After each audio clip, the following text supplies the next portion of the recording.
About 10 years ago, the former technical director of the Ghana Football Association, Otia Kenton, said that it's only one man he believes can one day become the technical director of the Ghana Football Association.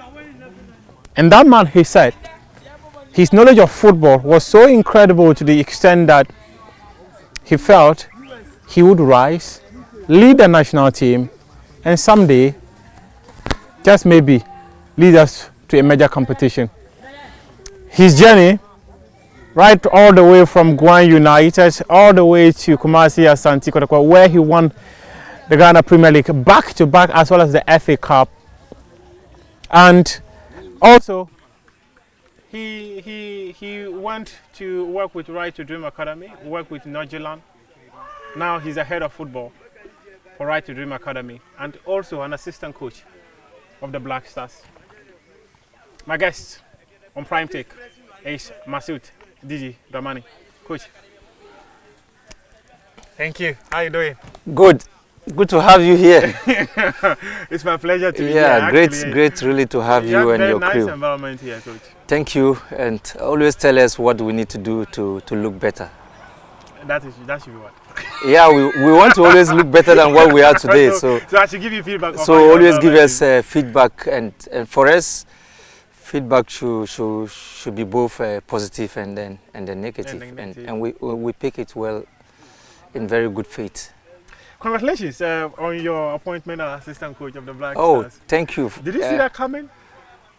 You just need to be working and then allow the system to decide. But just this answer is quite an interesting one. You keep working and allow the system to decide. I remember you and I had a conversation that was around the COVID time. I asked you this question, whether you could manage the Black Stars, and you said already. I remember very well. You said, I remember. You know I said every Ghanaian coach is a potential Black Stars coach, and so you just need to be working and wait for the right moment. The moment is here? The moment has always been around, but you just you just need the right timing, yeah. and the timing is really very key. If it is not the right time, you might get things very wrong. But I think that we are in it and trying to do always you can always do your best, yeah. and as our dear president said, you should not be on the fence, yeah. Just looking at what is happening. But you should be a citizen, and a citizen means that you should be fully involved towards the nation building contribution, and I think that our contribution is to always serve to the best that we can. Yeah. Always you can always do what you can, but the ones that you cannot, you have absolute no control over. And so these are principles that has been supporting and then guiding me around the lines. Yeah, I clearly understand. But your life journey, how did it start out? I was really born in a football home.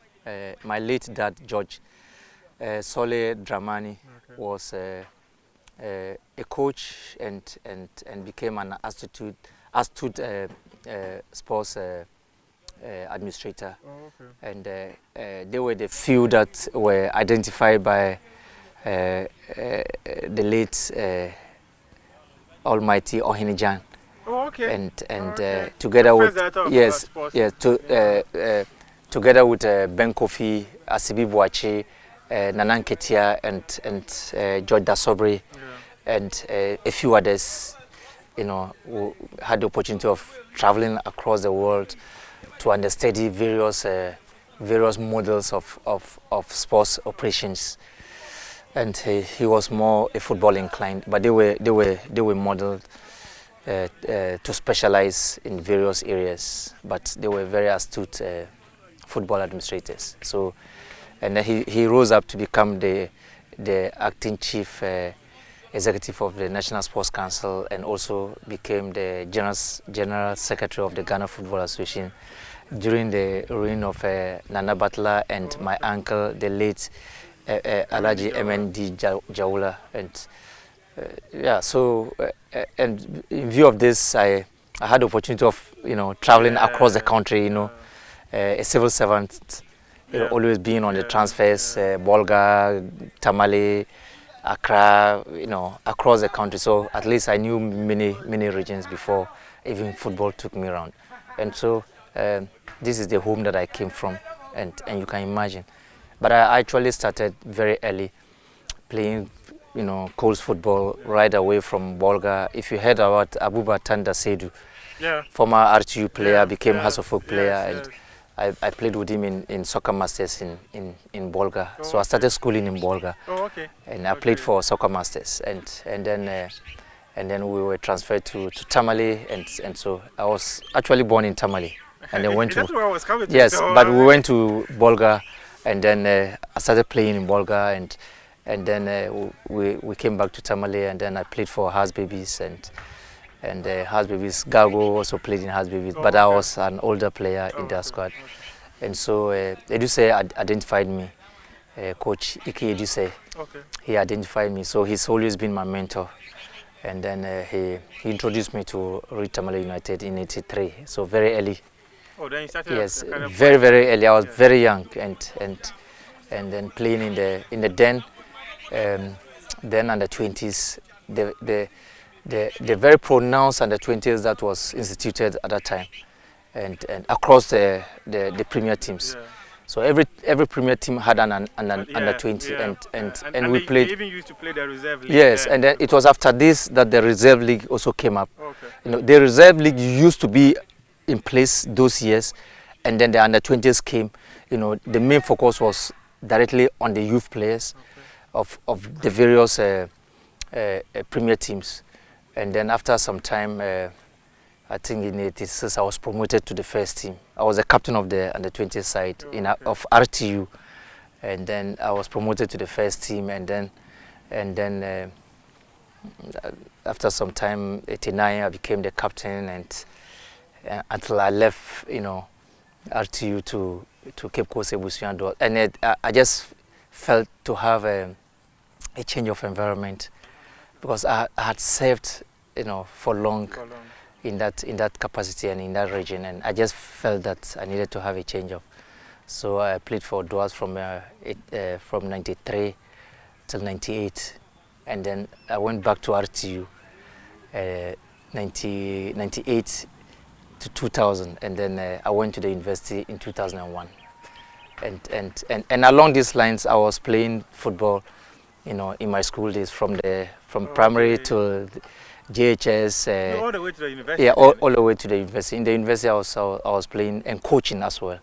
And so you combined school playing and then coaching. Yes, but I started really with my course club, Has Babies, and it was a funny way to transit into that field, because I went to watch their game, and I found out that the centre back stayed too far from the team, and I was asking him to move further up the field, and then I tend to ask myself, are you fair to this player, because he doesn't know you, and then he has his own coaches, so how do you just tell him come in and say move in, so I felt guilt of myself, so I decided to go to their training subsequently, and then that was just history, because I changed a lot of things. I put some structures.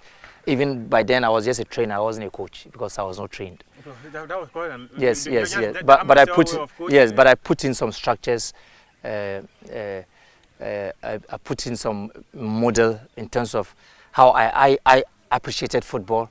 The way you appreciate football is by virtue of your experiences. Yes. So maybe you appreciated counter-attacking, maybe you appreciated speed attack, maybe you appreciated, possessive play, and so that will inform you to begin to create certain principles.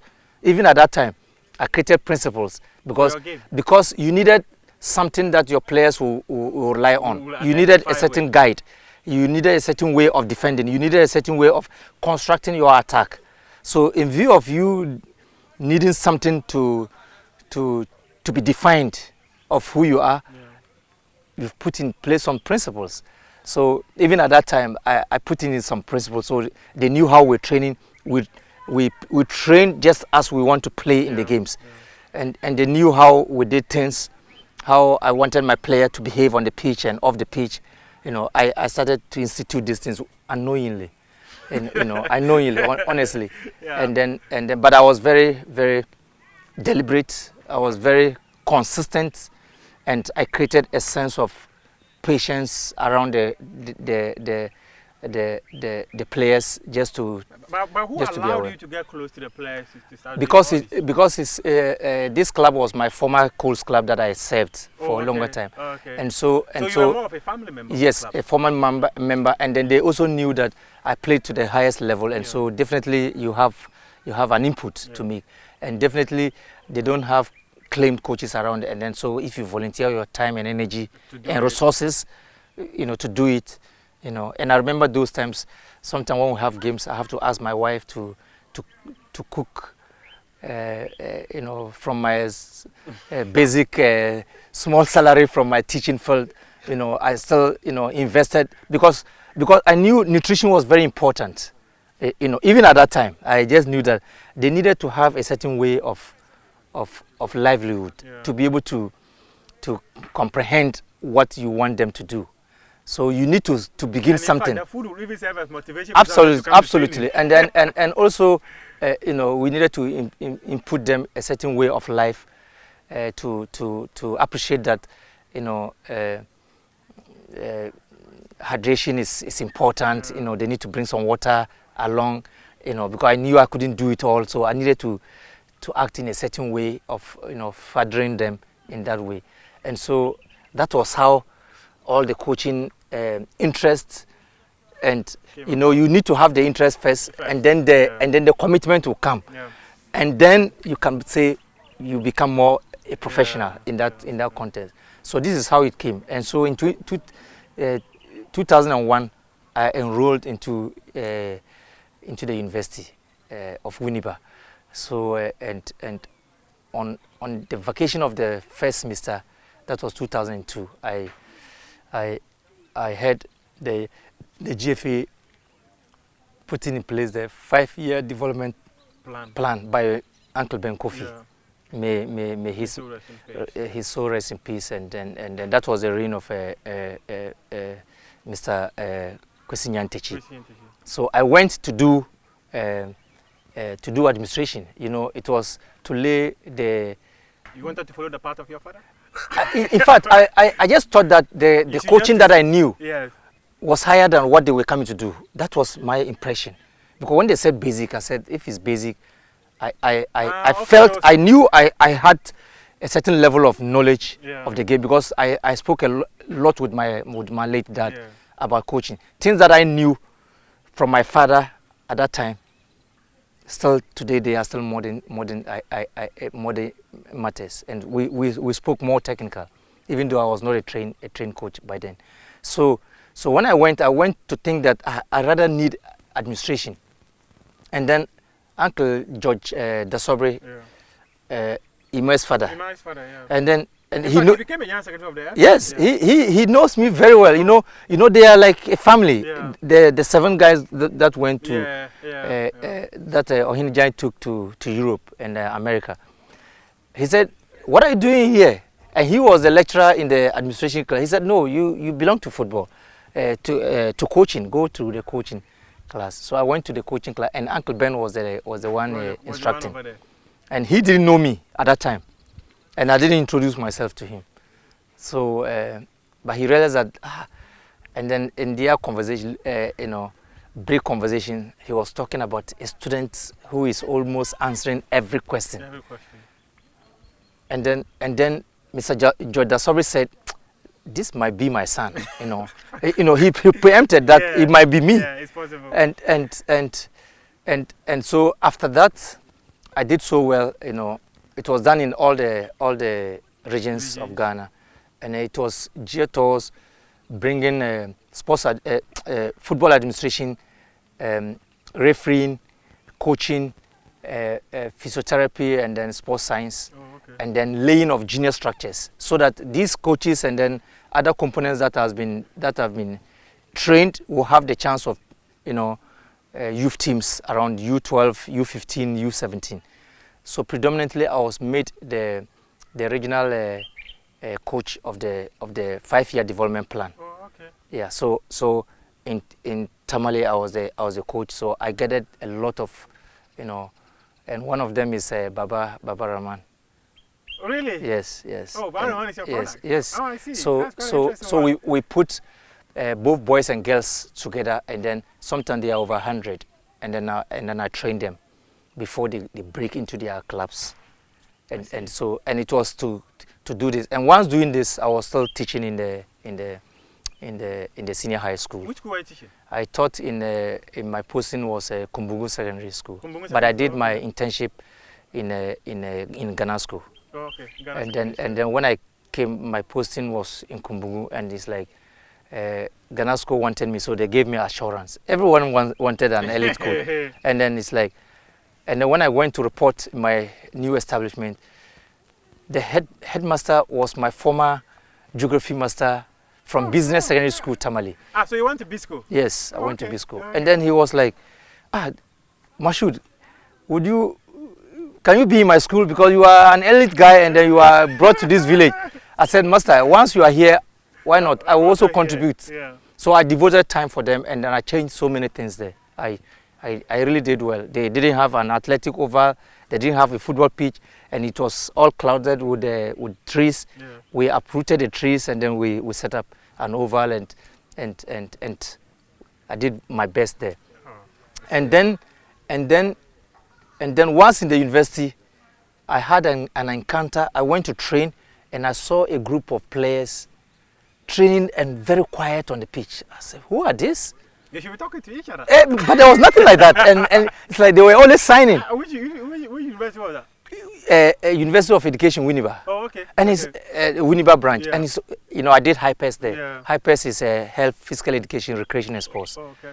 And they were just playing, and the place was quiet. I said, oh, what am I seeing? What is happening? They were always signing. This was the deaf football team, the national deaf football team. So I became enthused, and I'm always trying to help in the schools. Yes, I always want to support, schools. I want to support, community. I want to, always helping out something. So I went closer and I asked, who are these? And then I helped them. So I went to my cubicle, and they followed up to say they have a game against Nigeria, and they want to invite me to become their coach. They didn't have a coach? No. So I voluntarily went to give out my best. How were you able to communicate with them? I started learning how to sign. Oh, because they were teaching me, and I could sign. Those times I could sign, and then I knew everyone's name by signing, and they will always look at me because they knew I was going to communicate. So you've been the coach of deaf and yes. So you can imagine, even those years when they said, where were you back coach? You can imagine. And sometimes I tell them, look, me makochi amumpo. I'll come to that. Yes. Or I'm not coach. Yes. That story. Which yeah. So these moments, I had in plan that what will I do to be able to facilitate my quick development and progress in the coaching industry. So Muftar, what came into my mind was that then I have to put in place a club. I have to create something, because in my locality, and I stayed in Kukuo in Tamale. Okay.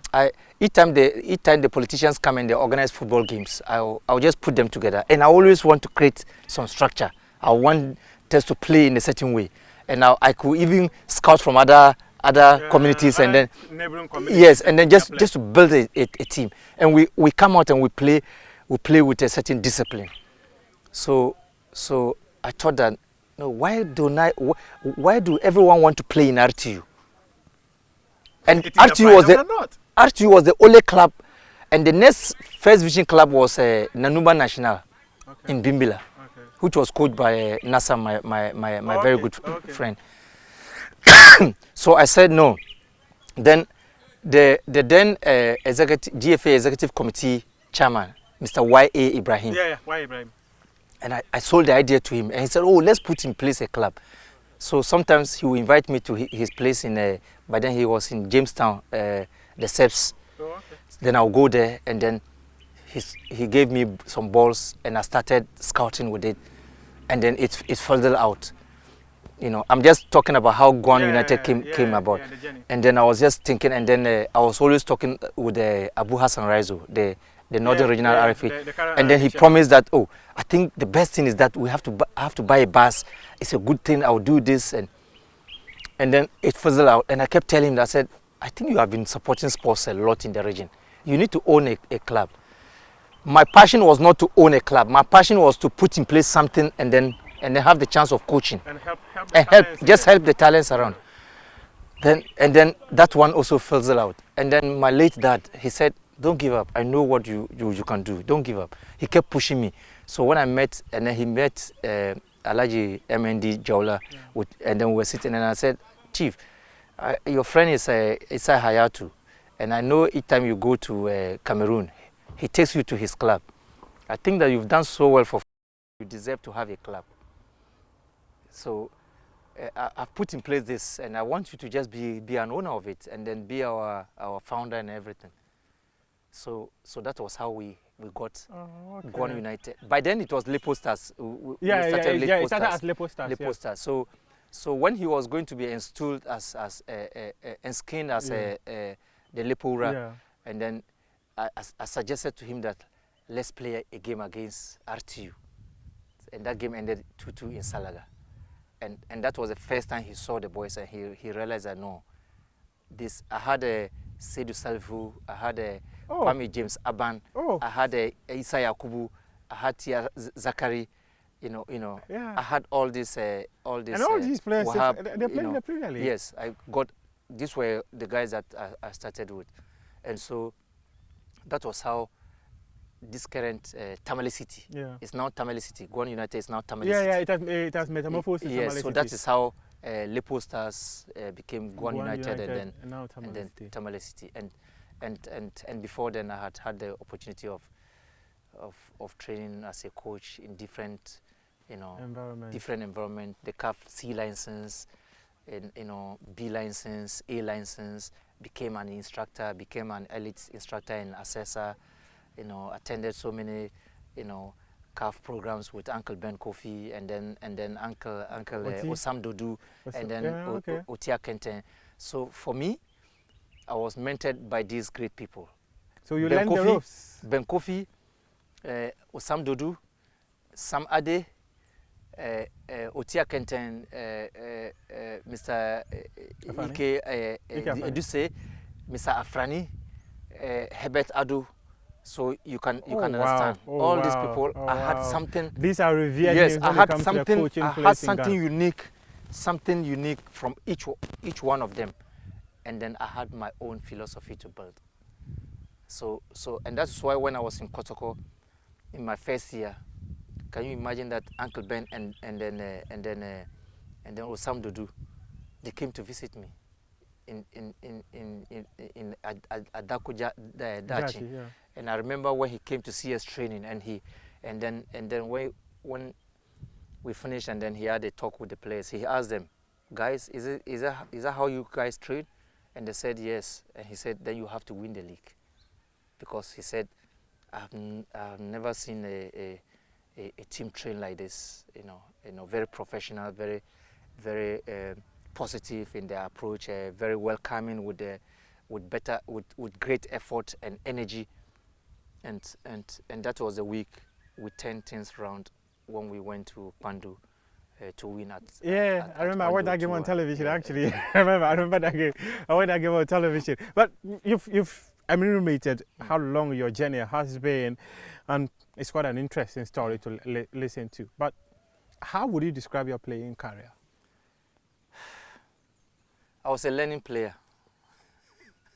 I know Muftau does not like this, because he likes you to say good, bad. I was a learning player because I was very structured.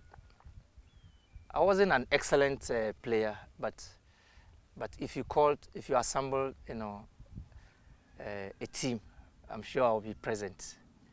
And you could make the starting 11. Yes. Then yes, you were a good player. Yes. Yes. Just say I was a good player. I think that I was a player who was quick in integrating and also adapting to environments, and also coaches' philosophy, and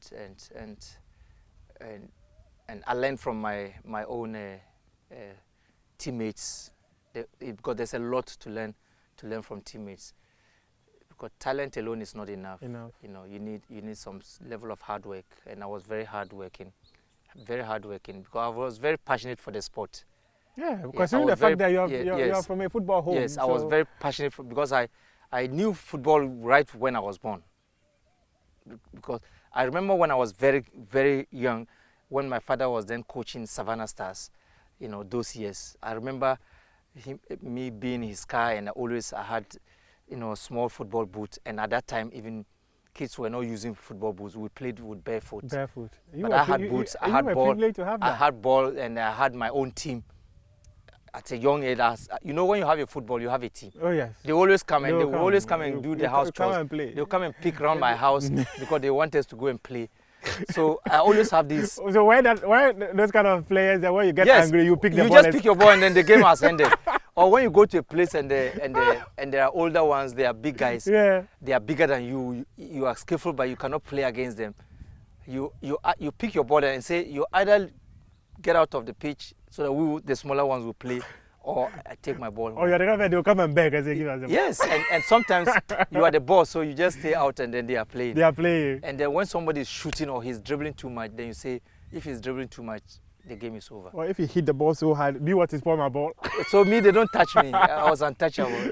I see. Yeah, but I think that on the funny part of it, at the time my late dad didn't want me to even go to training, because he saw that I was getting too infused with football, and then not helping out with the house chores, because I was the oldest son, and You're the firstborn?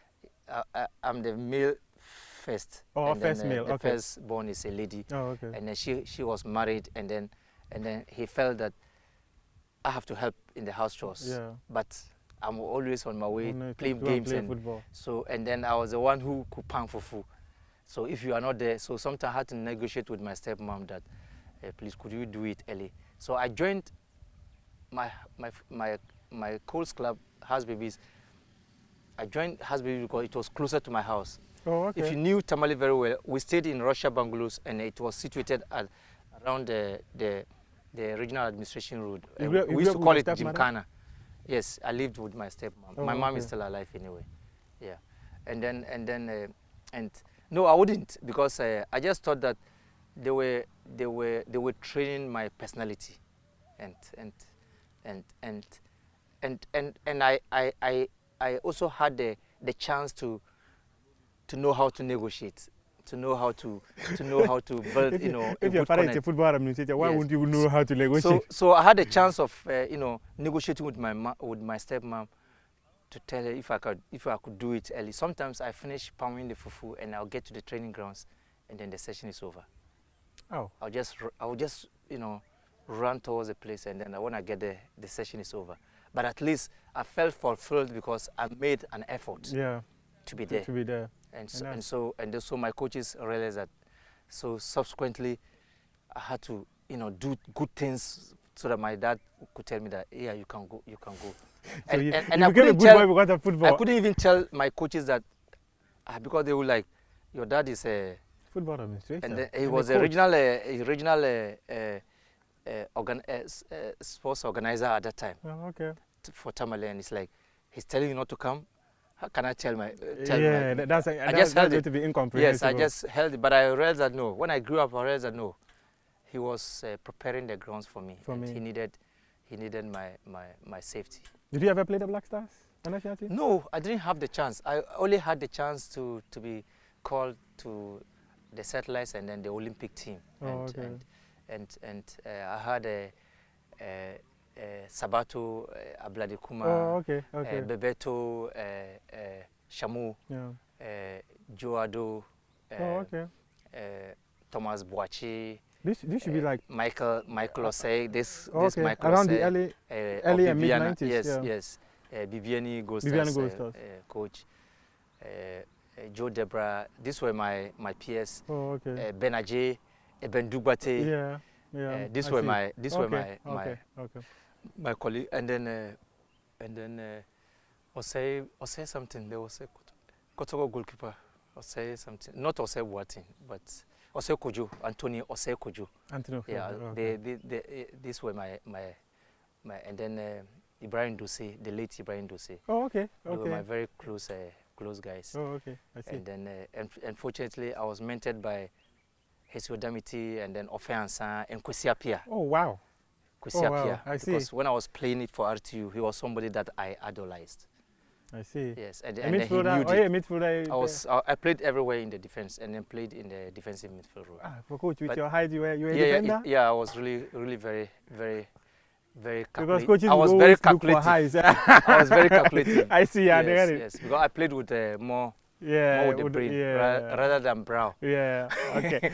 If you just joined us, we are speaking to you, Master Didi Dramani, an assistant coach of the Black Stars, a former coach of Kumasi Asante Kotoko, and he's been telling us the story of how his journey began up to this point. Now, I'm moving him to his coaching career, and I think many of us actually got to hear a lot about him when he took that Black Maidens team to the World Cup, and it was the highest success ever chalked for Ghana's women's national teams. I mean, not just qualifying, but making an impact in that tournament. At what point did they call you to come and coach the Black Maidens? In actual sense, I was already, when my late dad died in 2009, just around that period, before his death, I was called to begin the scouting process of the senior national team,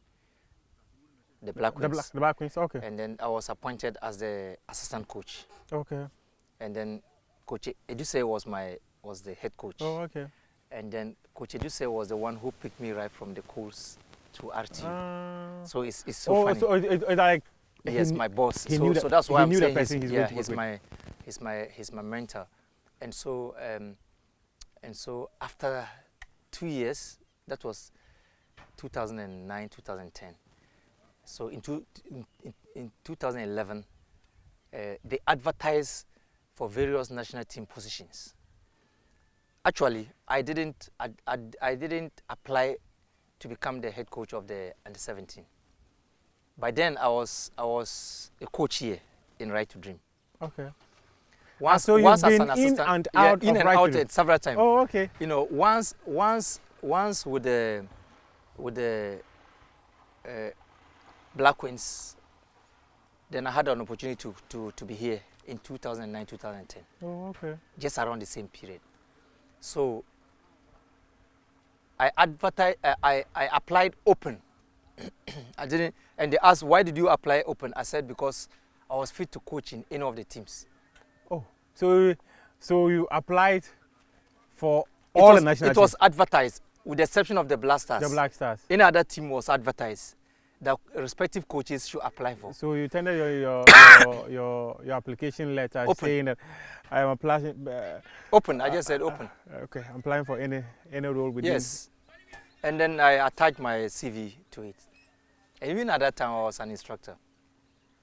Oh, okay, okay, okay. And then in the interview, in the panel were Uncle Dada Ansong, Uncle George Free, Mr. Ben Kofi, Mr. Otia Kente, Mr. Sam Adi. But these are your godfather. And then I saw them and I said, wow, these people, okay. I said, okay, let me just be quiet and listen to what they were going to ask me. And then so it's like when they started with the technical questions, Mr. George said, this guy, if you ask him technical questions, you know, we will not finish. We will not finish. So you know, but all that I'm saying is that it's important to be working and wait for the opportunity, like you mentioned. Yes, because I had good notes with all these people, and I didn't know they were the ones that were even going to interview. And they also they did their very best, because they were very confident that if it's about football, he should be able to deal with this situation. So that was how I became there, and then they convinced me that yes, I did so well in the interview, but they want me, they coerced me to be the coach of the maidens, because they wanted me to try to change a notion there. And I thought that it was important, because in the Black Queens, I realized we didn't have pool of talents with the female. So in my mind, as soon as they told me this, I started thinking that, okay, the best thing to do is that accept the job and then begin to change a narrative. And you did that? I did my best. You did your best, because if you take a look at it, we made it to, did we win bronze? Or we won bronze. We won bronze. Yes. In actual sense, the aim was to build a strong database. And that was a maiden, that was even the first. Yes, the yes. first, So my plan was to put in place a strategic plan for 6 years, so that the players I will pick subsequently by the 6th year, they would have had 3 groups that will work together, okay. so that they will hit into the Black Queens. And these were going to be Jane Ayenyam, I remember Jane Ayenyam very well. Adobia. Yeah, Priscilla Adobia. Yeah. Priscilla Adobia was in the 2nd group. Oh, okay. You know, okay. in the 2012 squad, she wasn't there, but in the 2014 she was there. She was there. So when I was leaving and then joining Kotoko. And then Enestina Bambila and Co. Yes, Enestina Bambila and Co were all part. So Enestina Bambila would have been in the first group, but at that time she broke her hand. Oh, okay. And so subsequently you see that they met in under 20s that are handled in Papua New Guinea. Yeah, Papua New Guinea. Yeah. So this was the journey into the, and then just around that time, when I returned, I had to stop, because I had to go to club coaching. Club coaching, and let's talk about that club coaching. Kumasi, at what point did the call come, and what was your first reaction?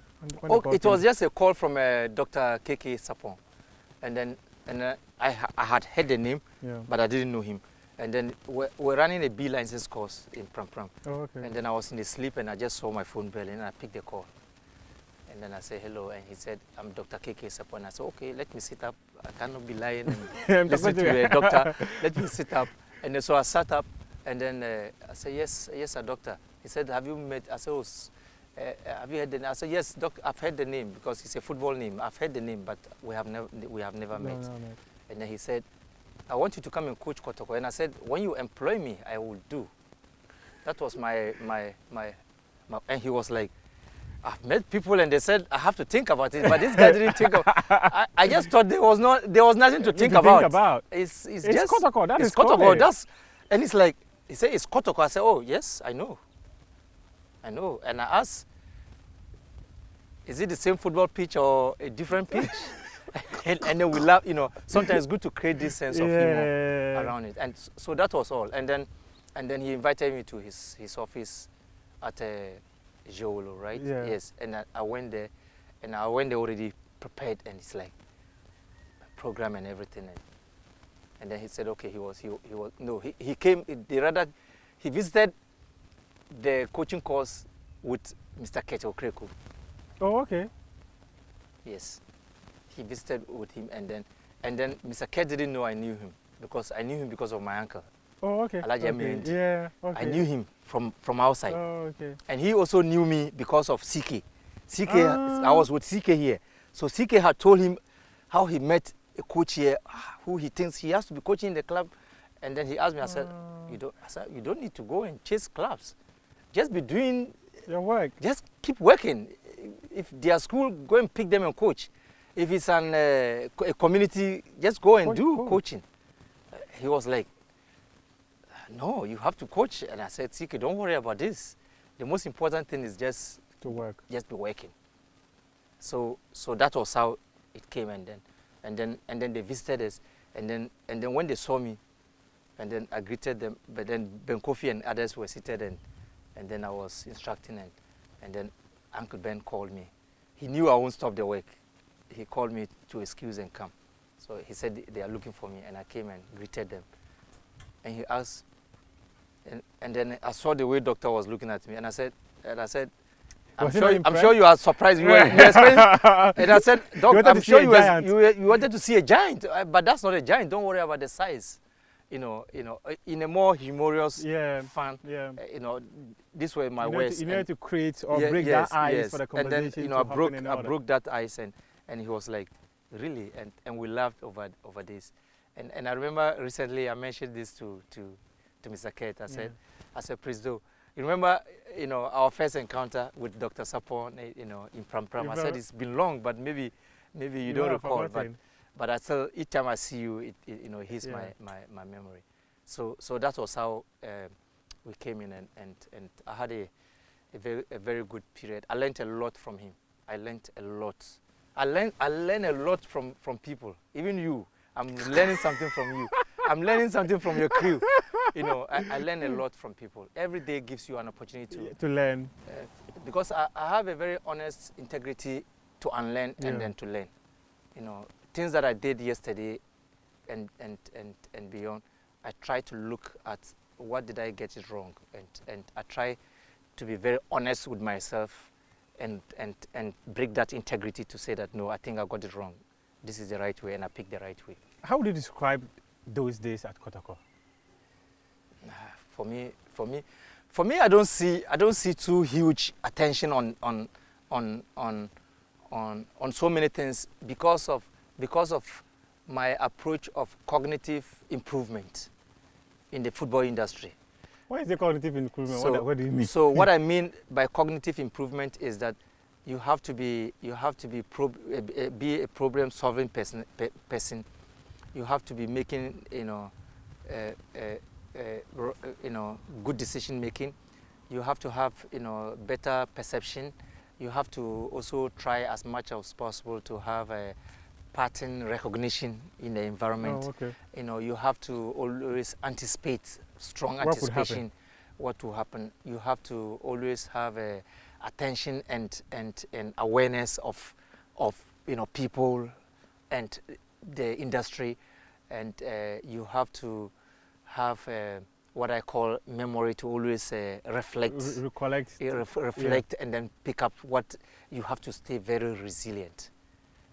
Having this cognitive development approach in football gives me the right to know that every time gives you the chance to learn from the people. Every time gives you the chance to know who are open-minded and who are blocked-minded. And then you know that, look, he will never change. So what do you do to be able to get it going? How do I affect this change? Yesterday I was speaking with one of my players that I enjoy working with in Kotoko, David Ofe. When I came, I saw how he sees the game. He sees the game so high, and then sometimes I push him to go to the youth team to train with Coach Zito, and then I will come and sit there and watch the session. I'll come and sit there and watch their game, and then the next game I'll ask him to come to the first team, and then I knew what I wanted to do with him. And even though I had very talented players like Michael Helegbe, Kofi Ntibuache, Seydou Bansen, all these Isaiah Kubu, all these Michael Akufu, all these guys, but I still had some value in this boy, and I believe that if he picks into coaching, he's going to be a big time coach because of the Kotoko job. Was it a job of pressure? People say so, but I didn't see that, and the people who were even around me saw that. My perception about football is in a different, I see it from a different point. I see it to be a collective. Was the environment a toxic one? The environment becomes toxic if you have a weak perception. If you have a weak attention and awareness. I was quick to study the people around because of my strong, pattern, recognition. So I accepted who they were, both from the technical point of view, from the player point of view, and then from management and then fans point of view. First of all, I realized that these are very passionate people. They worship the club, and so they don't see anything that looks, to be honest, to say that I think that this is we don't look so strong. We don't have this. They don't see that. They just see everything to be we have to win. So I integrated myself quickly into that, and then I adapted into the system. But I still had my own ways of dealing in putting in what I think is right. How did you always feel anytime they were saying that Kotoko is not a my team and more of a my coach? Yeah, I think that my first training session was a Thursday.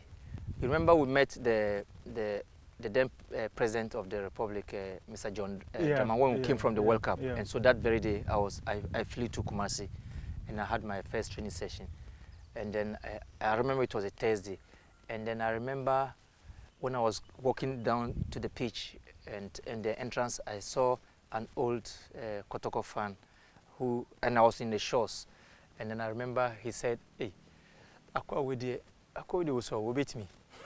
You know, I had this. So walking down, and then when I finished the session, and then when I got to him, I said, "Open, Akwa will beat me." And then he said, "Obeya manabro." So, you know, so these things were my initial point of talks and thoughts. So I had this in my mind always, that I needed to bring my person, full person. And when you are bringing your full person, it means you needed to have your confidence. And the only way you can have your confidence is when you have your full person, efforts and energy. Sometimes Dr. Honorable Pat will prepare, you know, very good dish, and doctor will walk to my bungalow and then come and sit with me and then tell me that, "Didi, let's go, lunch is ready." And then we come there and then we are eating, and I'm just thinking about training session. And so the way... But as a human being, so these things, were there moments that get your skin?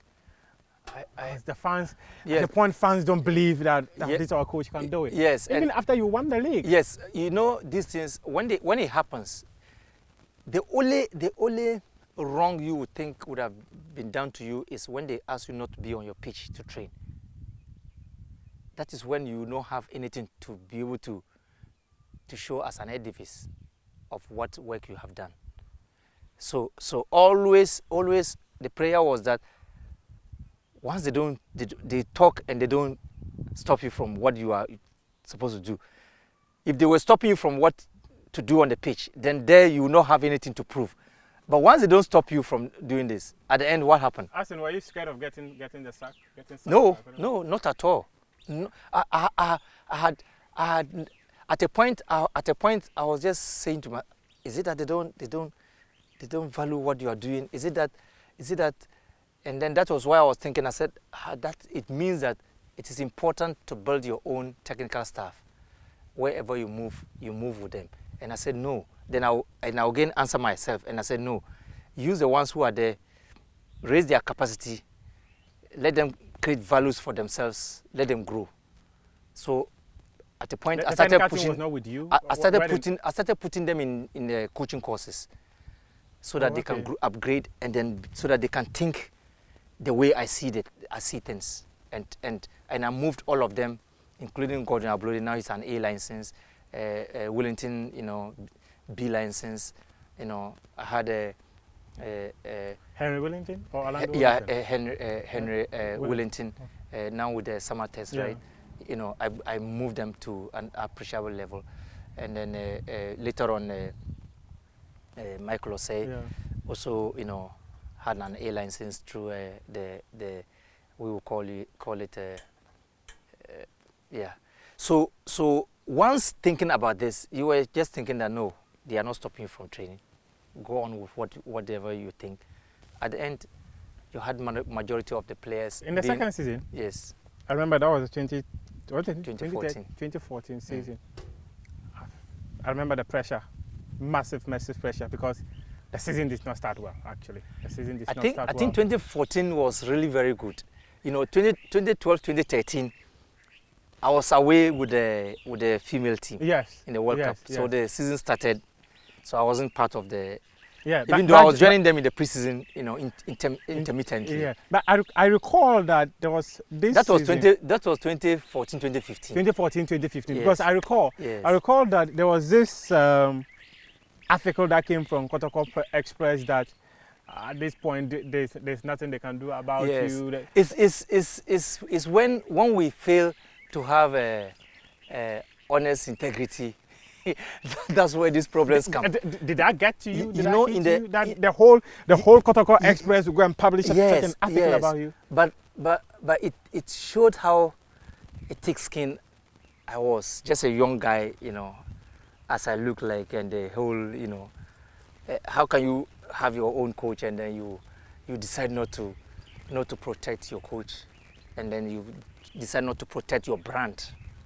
It's, you know, Kotoko is a huge brand, and I have tried. You see that even all out this time, I have never spoken anything negative about Kotoko, because there were so many good things about Kotoko. But were there also negative things? Of course, every life has positive and negative. You know, it's dependent on the individual. But you know, in 2014, what happened in 2014? We started a league. By the first round, we had won the league. Yeah. I remember that shoot of Royal Sports, you know, Seydou Bansin's goal. Seydou Bansin I recall. It's a Jordan Opoku pass. Yaya lay off Seydou Bansin's finish.